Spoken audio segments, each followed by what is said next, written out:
hijrata ba'dal fathi. Teori hijrah itu sudah selesai. Berarti teori hijrah secara fisik dari bumi buruk ke bumi baik itu sudah selesai. Yang ada adalah walakin jihadun wa niyatun. Yang ada itu masih jihad dan niat. Jihad itu pokoknya niat berjuang li'ilahi kalimatillah. Niat itu pokoknya ngurip-ngurip agamanya Allah.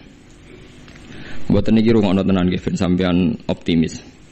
Sekarang kalau dibalik, misalnya orang yang sudah Islam di Inggris 10, merasa Inggris itu daerah Kristen, bu Anglikan, bu nopo-nopo, terus pindah nih Mekah. Berarti Inggris sama sekali gak ada Islam. Berarti kowe ngosongno bumine Allah, sangka wong sing nyembah Allah sama sekali. Andai kan sampean ndak baca hadis itu, tentu fatwa Anda, misalnya Anda jadi ketua MUI, Islam yang ada di Inggris 10 pindah saja ke Mekah. Yang di Papua yang minoritas pindah saja ke Jogja. Wah, nanti yang sudah kadung ada Islam akan menuju daerah sing wis Islami akeh. Orang Jawa malah nguyai segoro kan. Nguyai napa? Segoro. Semono beban ora go dhuwit malah dadi bane wong akeh kan. Boten ini penting. Makanya Nabi ngendikan walakin jihadun wa niyatun. Nah, ternyata hadis itu lebih benar. Ini ku era sahabat itu banyak yang ketika di Medina itu gak tertarik karena Islam banyak terus pindah teng Kufah. Itu yang melakukan itu Sayyidina Ali. Sayyidina Ali itu pertama sahabat alim sing ninggalo Medina. Beliau hidup teng Kufah. Akhirnya Kufah dan di sentral Islam, termasuk akhirnya pinter Imam Syafi'i yang mergi urip teng Mekah, teng Kufah. Pinter Syekh Abdul Qadir Jilani mergi urip teng Baghdad. Baghdad kuwi kawasan apa? Kufah. Mulane sanad-sanad Quran akhirnya pindah Kufah. Sampeyan saiki pikir, Quran anane Mekah Madinah, tapi sanad aline teng pundi? Teng Kufah. Sanate Ibnu Katsir tok Kanjeng Nabi ku bulet. Mergo Abdullah bin Katsir niku ngaji be Abdullah bin Sa'ib. Abdullah bin Sa'ib tesih ngaji be Ibnu Abbas. Ibnu Abbas ngaji Ubay bin Ka'ab. Berarti munculot pinten? 4. Ubay bin Ka'ab lagi ngaji ning Nabi. Cepet Imam Asim tiang Kufah. Imam Asim di guru jeneng Abdurrahman As-Sulami. Ini langsung ngaji Sayyidina Ali. Sayyidina Ali ngaji sinten? Kanjeng Nabi. Kenapa? Karena Sayyidina Ali pindah teng Kufah. Di Mekah sing pusat Islam sanate bulet. Tuke Kanjeng Nabi. Kufah sing adoh keng Mekah, adoh keng Madinah. Sanate cepet. Mergi wonten sinten? Sayyidina Ali. Sebab itu terus Kufah jadi sentral Islam. Kufah, Basrah, Baghdad itu satu kawasan sing saiki disebut napa? Irak. Syekh Abdul Qadir teng mriku, paham Imam Syafi'i pintere teng mriku, Imam Abu Hanifah pintere teng mriku. Niki rungono tenan nggih. Sehingga kita tidak perlu fatwa, misalnya orang Islam yang sekarang di Amerika, di Inggris, di Swedia macam-macam. Asal jangan kecelakaan kayak di Swedia. Swedia itu agak kecelakaan. Pertama orang Islam di sana dikenal itu Islam Ahmadiyah. Di pertama sing gawa teng Swedia Islam napa? Ahmadiyah. Jadi langsung di Nabi loro wis ngangel dadanane. Itu satu-satunya daerah minoritas sing ana Islam pertama napa? Ahmadiyah. Jadi angel dadanan karena pertama yang datang Ahmadiyah. Faham gitu, itu sampean bertahu titik perkara. Jadi hadis itu ada di Bukhari, di Muslim, Mang Nabi ngendikan la hijrata ba'dal fathi walakin jihadun wa niyatun. Berarti sudah ada teori kalau kamu enggak nyaman di satu daerah yang minoritas, kamu harus ke mayoritas enggak. Ya kemana saja asal Anda niat baik dan ada peluang baik, lakukan. Itu ada seorang tanya sama Kanjeng Nabi, "Ya Rasulullah, saat di sini bisa baik." Nabi ngendikan al-ibad ibadullah wal bilad biladullah fa haitsu ma asabta khairan fa aqim. Negara ya wae pangeran, kabeh kawula ya kawulane pangeran. Pokoke kowe anggere entuk apik ning kono ya semukim ning kono. Nah, itu yang menginspirasi Islam Gujarat, mangkon Aceh. Dagangan wis rabi barang macam-macam terus dadi Islam teng pundi? Aceh. Nah, Aceh sanak putune ponakane do ning Ampel, wis ning Ampel. Terus ono Raden Fatah pindah ning Demak, suwe-suwe tok Jipang Panolan, suwe-suwe terus tok Jogja, Sutawijaya, Hadi Wijaya terus tok sampeyan barang niku wis endi sing ketemu, pokoke endi sing nyaman cocok. Terus nomor faktore katut babon, katut jago, pokoke angger cocok untuk ridane Allah nggih.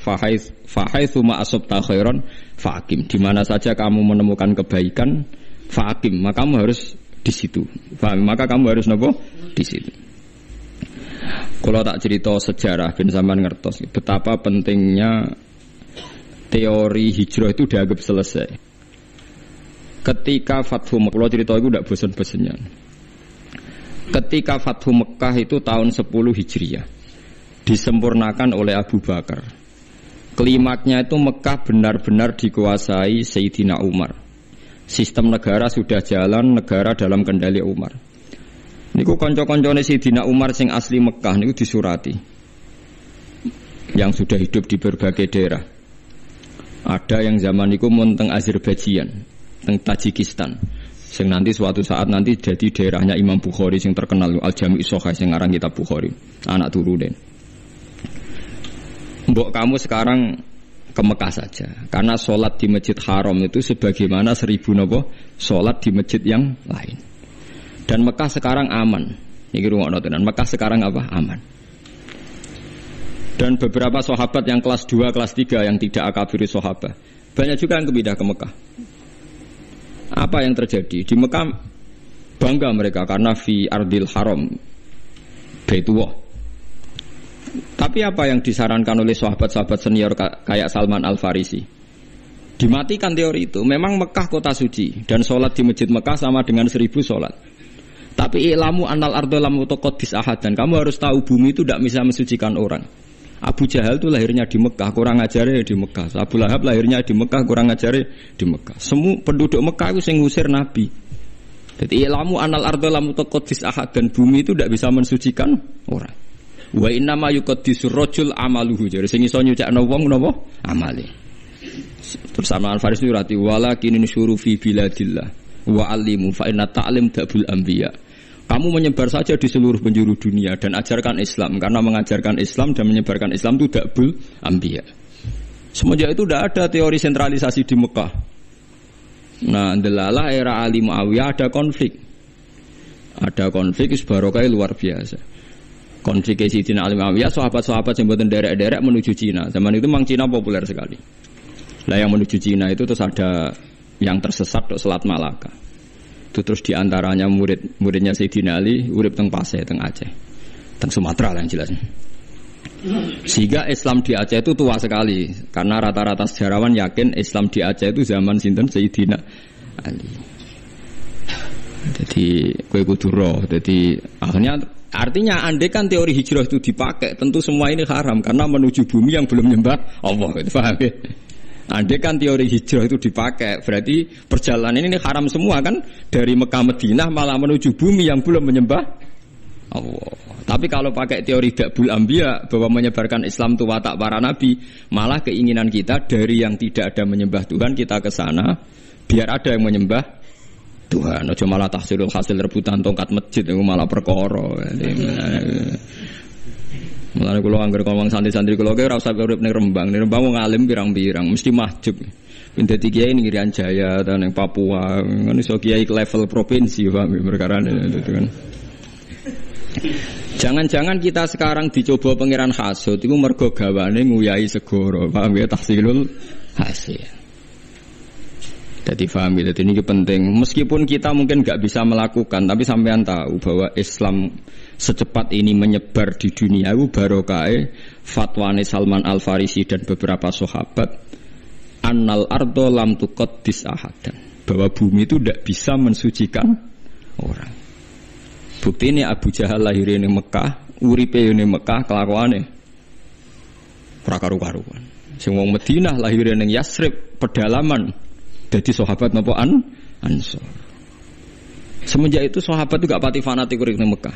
Mulai sahabat akabir sahabat ada yang hidup di Mekah. Mulate sanate Abdullah bin Kasir sing wong Mekah. Duwe Kanjeng Nabi dhisik Imam Asim sing uripe teng Kufah. Lha iku sirine kena apa Imam Asim uripe ning Kufah tapi luwih populer timbang kiraae napa Ibnu Kasir. Mergo sanate luwih cepet tok Rasulullah sallallahu alaihi wasallam. Iku pangeran. Dadi kersane ngoten. Lah kowe ora ro karepe Imam Asim wong ndi ora ro. Ibnu Kasir wong ndi ora ro. Pokoke roe juara untuk hadiah wis. Wong seneng Quran kok ngono tok piye. Mbok gedhinge kuwi dosa, mbok dukung ya tambah dosa wis barno. Tapi kayak ben roh duduk perkarane. Paham ya, terus kula suwun enggak boleh menafsirkan Quran kecuali dengan hadis sahih. Lah hadis sahih paling masyhur di Bukhari Muslim itu memang Nabi berkali-kali ngendikan la hijrata ba'dal fathi walakin jihadun wa niyatun.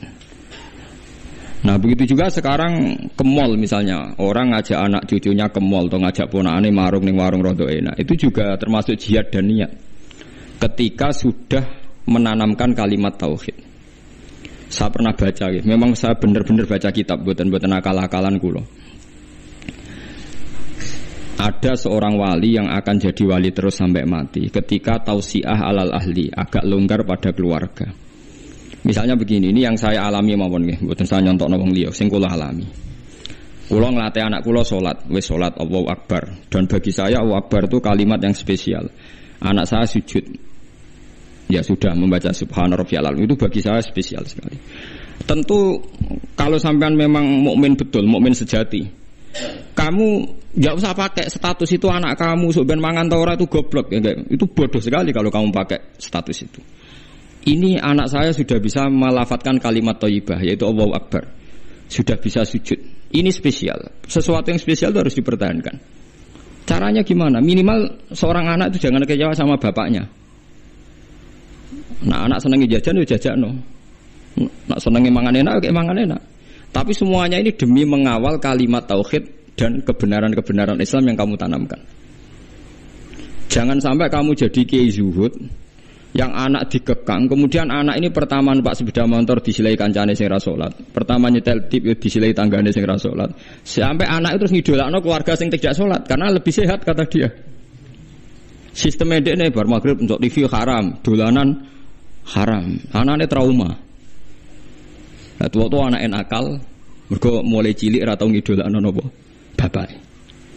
Nah ini di sini sirinya kenapa semua nabi itu melonggar anaknya.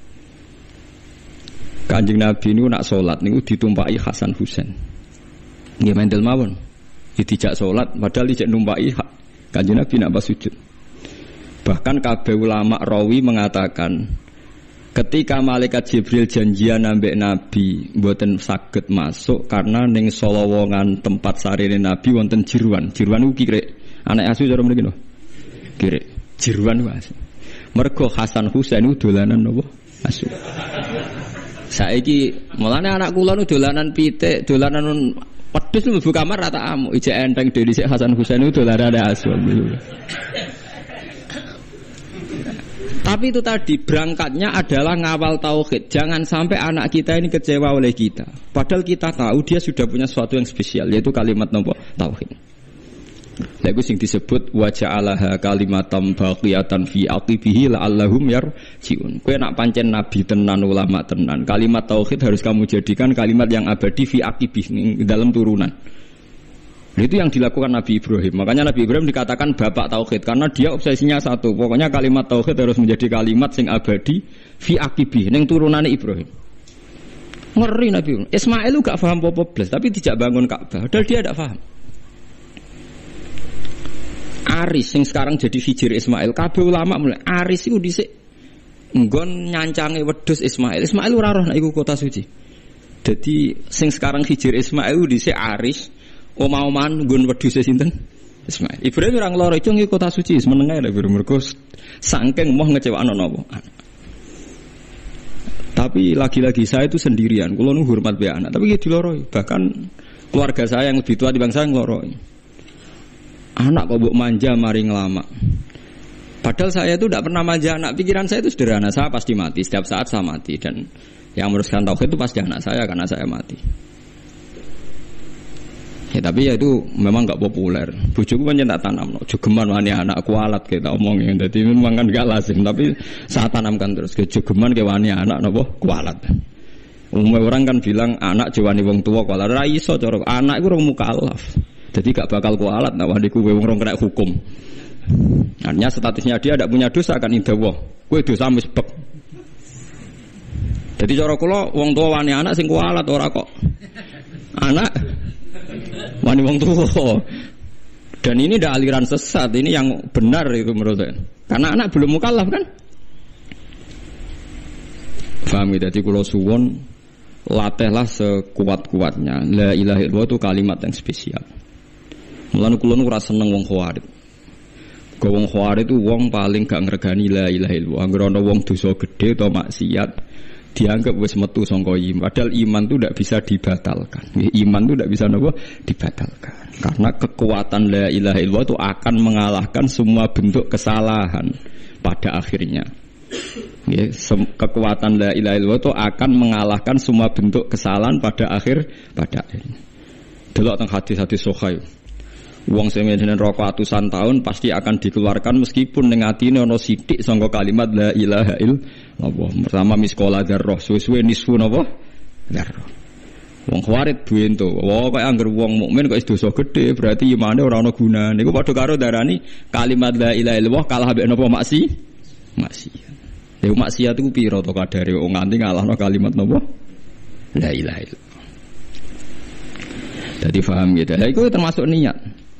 Jadi orang menservis anak demi mengawal kalimat tauhid niku ibadah. Lagi disebut Fathul Mu'in wa yusannu atau siatu alal ayal. Wong disunatno nglonggar kenikmatan ning anak mumpung urung mukallaf. Sementing aja sampai kecewa mbek sistem keluarga, engko suwe-suwe kecewa mbek sistem Islam yang Anda tanamkan. Jadi bocah anak wis seneng ngaji Quran, seneng ibadah iku kudu mbok dukung. Nah, saya cilik dolanan kayak dolanan, termasuk hebatnya Rasulullah. Bahkan Hasan Husain nate dolanan jeruat dibeto mlebu kamare Nabi. Nabi ki mboten ngloro iki meneng emang. Lah nek iku mbok praktekno kita qabala wa minna kita qabalnya karib. Kan. Ya, tapi itu nyata, ini tareh. Mergo sing terusno tauhid itu mesti anak. Mulane Nabi Yahya, Nabi Zakaria dungane napa fahab li milladunka waliya yarithuni wa yarithu min ali Yaqub. Waj'alhu rabbi radhiya. Iku ning anak. Kok anak iku iso maris. Lha nggih santri iku napa le wong liya. Paling bedak khol kowe di-Fatihai. Mbek bedak sumpek santri meling golek kuburanem. Iku ngenteni sumpek. Tapi nek anak mbok niat Fatihai bapake mbok ora ngger anak mengamal soleh. Otomatis kintuk kiriman napa? Amal. Ora ana idza matabnu adam ing kota amaluhu ilam salasin sedaqatin jariyatan au ilmin yuntafa'u bi. Kowe angel kan sedaqatin jariyan butuh sugih. Ilmin yuntafa'u bi ke butuh ngalim, ora kabeh kan. Awaladin sholihin jek enteng, anak kan kowe mesti duwe. Malah akeh-akeh anak ora jelas. Nah, cara kula milih yang ketiga mau awaladin sholihin. Kan hanya butuh status soleh. Soleh kelas-kelasan. Soleh pertama yang penting lafadzna la ilaha illallah Muhammadur Rasulullah. Kula ndak akan bosen ngomong ini sampai kula mati. Ngene wae, wong tuwa iku kudu hormat anak. Kula maca teng kitab Mizan Kubra ngeten. Wa min adabil anbiya takrimul aulad. Terus adabe para nabi ku mulyakno napa? Anak. Tapi ning Jawa gak populer. Lho kula cara pantes basa mbek anak kok. Anakku rasa basa lah, tapi kan darane sesat. Jadi adabe para nabi mulyakno anak karena anak iki sok ben sing lebih panjang waktunya untuk membawa napa tauhid. Paham ya mulane sampean delok teng ngene critane Quran iku nek ndelok hubungane nabi be anak kan luar biasa. Napa? Luar biasa. Masuk wa barrom biwalidati. Sebagian rebana wa atainaul hukma napa sobiya. Mergo mulai cilik nak dididik mesti padha-padha kena hitop ya Yahya khudil kitab napa biquwa wa atainaul hukma sobiya. Terus wa hananan min ladunna wa zakah wa kana taqiya. Hananan maknane sifat aris, sifat seneng. Hanan maknane seneng nyaman. Jadi hubungannya anak mbek wong tuwa kudu nyaman. Tapi nyamane ora krana nafsu, tapi sudah diikat kalimat napa tauhid. Kan lucu kan, ini rungokno tenan iki. Kadang wong salah kaprah. Saiki sampean tak bedheki. Ruhin dipateni dosa perkarane apa? Ahli tauhid kan. Wong nek nglafatno la ilaha illallah haram dipateni. Berarti ruhin haram dipateni mergo apa? Nglafatno la ilaha illallah. Nah, sekarang lebih meningkat lagi. Al muslimu alal muslimi haramun damuhu wa maluhu wa irduh. Wong nek wis Islamu haram donyane mbok gasap, haram harga dirine mbok lecehno. Paham ya? Haramun damuhu wa maluhu wa irduh. Irduh harga dirine. Dikira oleh ngomong li wong goblok, ngomong ilmu nemen-nemen nganti iku koyo manuk ketulup iku ora oleh. Lane rata-rata ulama nak ketemu wong gayane gaya awam, perkarane nak kowe ngomong ilmu berlebihan padha karo gawe suasana ndekne koyo manuk ketulup haho. Mulane rata-rata ulama sing kali bertenan nak ketemu wong wis guyon. Ndak wae kok kriting ngono. Mergo sekali ngomong ilmu sing kelas tinggi ketok goblok kan. Lha iku ora oleh gawe suasana wong liya ketok goblok kowe ketok napa? Pinter. Iku pelecehan napa? Pelecehan. Lho nggih tenan. Juga karena la ilaha illallah. Nah, lah hanya karena ditakdir anak terus ra rapati mbok hormati. Alasan iku mergo anak. Kan lucu kan? Orang lain yang lafadzna la ilaha illallah mbok hormati karena dia nasibnya sial dadi anak ora mbok hormati, mergo anak wajib hormat wong tuwa. Begitu juga nasibe bojomu. Elek gara-gara dekne bojomu terus wajib takzim mbek kowe. Padahal kowe wajib takzim dekne mergo dekne nglafadzna la ilaha illallah. Lha iku sing salah kaprah. Lha iku musibah, paham napa? Musibah. Wong liya mbok hormati mergo Islam lan saleh, tapi anak bojomu ora hormati mergo nasibe sak ngisor. Rupane dadi anak, dadi bojo. Teori ini sudah saya uji berkali-kali ning Quran dan hadis. Semua polanya Nabi itu begitu. Sebab itu Ismail yang masih kecil dijak bangun Ka'bah diabadikan Quran wa id yarfa'u Ibrahimul qawa'ida minal baiti wa Ismail. Dan Ismail pasti ora paham cek cilik, tapi sudah dikenang Quran wa Ismail. Padahal masih sangat apa? Kecil. Mulane kula niku duwe cerita niki kisah nyata. Kula niku duwe kanca alim. Bapake iku wayo, kiai. Bapak kiai tenan wayo. Bocahe kanca kula niku majine jurumiyah takrib kalian bapake. Walhasil pas dekne umur 22 tahun, bapake iku wayo. Ya wayo iku rabinah lho jenenge wayo, napa poligami niku.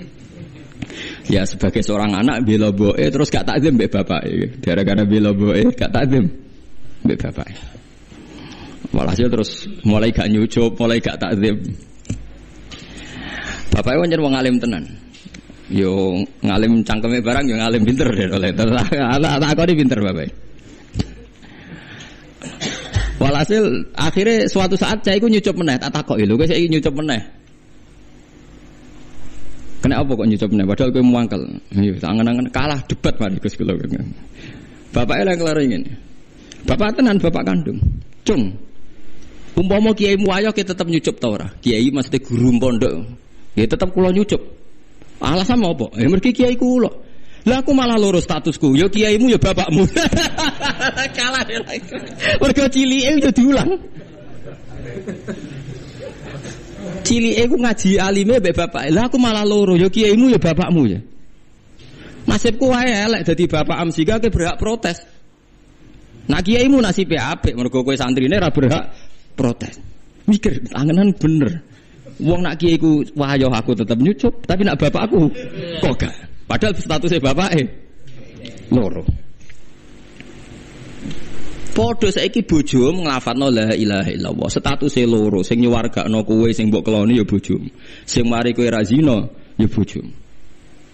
Lha wong nglafadzno la ilaha illallah plus fungsinya banyak kok malah ra hormati. Perkarane trimo wong wedok jare cara Yogya kanca wingking jare kok waduh malah ora kabeh istilah yo. Cobalah sekarang dilatih, gak usah macam-macam. Iku wong sing nglafadzno kalimat tauhid. Anakem ya sampean sing penerus kalimat tauhid. Itu yang saya pahami dari Quran. Jadi Ibrahim piyambak hubungane mbek Ismail disebut apa? Wa ja'alaha kalimatam baqiyatan fi aqibi. Ibrahim sing dadekno kalimat tauhid abadi tok anak turune. Sebab iku Ibrahim disebut bapak napa tauhid.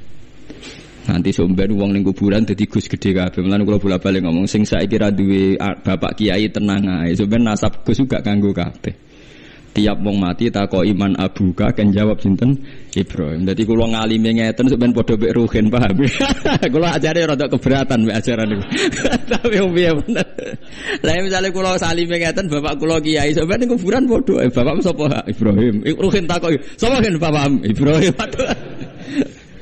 Ya itu silsil karena Ibrahim yang paling punya obsesi mengabadikan tauhid tok dzurriyyah ila yaumil qiyamah. Ya saiki ora wong obsesi mbek anak iku ora perlu tauhid. Anakku tak rumah cah ben sampeyan ngrumat aku. Dadi kapitalistik.